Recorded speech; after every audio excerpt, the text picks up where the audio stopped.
In India, there are three stages of government: central government, state government, and local government. Every 5 years, we vote for two members: the Member of Parliament, MP, and the Member of Legislative Assembly, MLA. These two members belong to two different forms of government. The MP belongs to the central government, and the MLA belongs to the state government. Let's first look at how the central government works.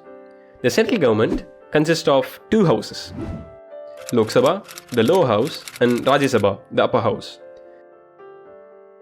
The MPs we vote for belong to the Lok Sabha. Therefore, Lok Sabha is also called the House of the People. There are a total of 552 seats allocated to Lok Sabha in the Indian Constitution, but currently we vote for only 543 seats.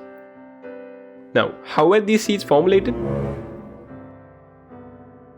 Based on the population, each state is divided into multiple constituencies, and every constituency has an MP.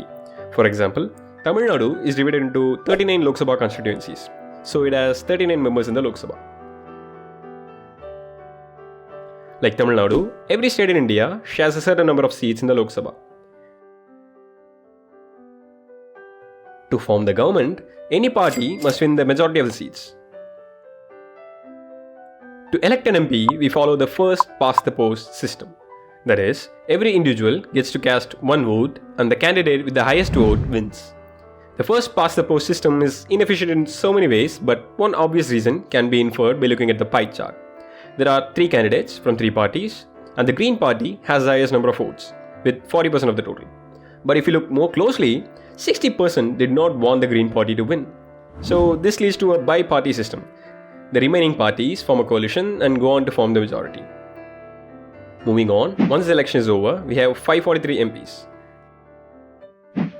Now, the MPs collectively get to choose the Prime Minister of India, for which we follow a simple majority, meaning there must be at least 50% preferring one MP. That is, 273 MPs out of 545 must vote in favor of one guy.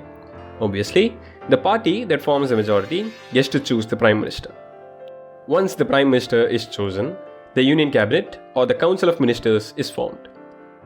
There are numerous ministries like Defense, Education, Finance, etc. and each ministry has a minister. So the Prime Minister with the Council of Ministers run the business. Hence, the Union Cabinet is also called the executive body of the government. One important point note is every minister in the cabinet has to be ultimately appointed by the president. So if the president disagrees, he or she cannot be a minister. And finally, a speaker and a deputy speaker has to be chosen for the Lok Sabha. Again, the candidate with more than 50% of the MPs voting for him becomes the speaker. So naturally, the party that has the majority gets to choose the speaker. The deputy speaker is generally neutral and might also be an MP from the opposing party. The state governments have a very similar parallel. There are two houses, Vidhan Sabha and Vidhan Parishad. But only 7 states have Vidhan Parishad. All the other states only have Vidhan Sabha, and the MLAs we vote for belong to this house. Tamil Nadu only has Vidhan Sabha. Like central elections, each state is divided into several constituencies. For example, Tamil Nadu has 235 constituencies. So there are a total of 235 MLAs. A party gets to win a state if it occupies more than 50% of the total seats.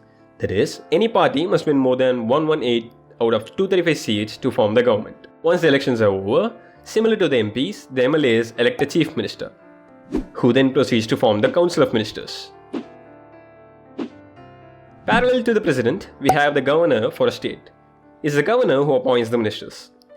Please note that I have skipped over a ton of details, like how do we account for the union territories, what's the job of a speaker, how to remove an MP or MLA, and so on. If you wish to learn all these with much more detail, check out the sources I have linked in the description. Thank you.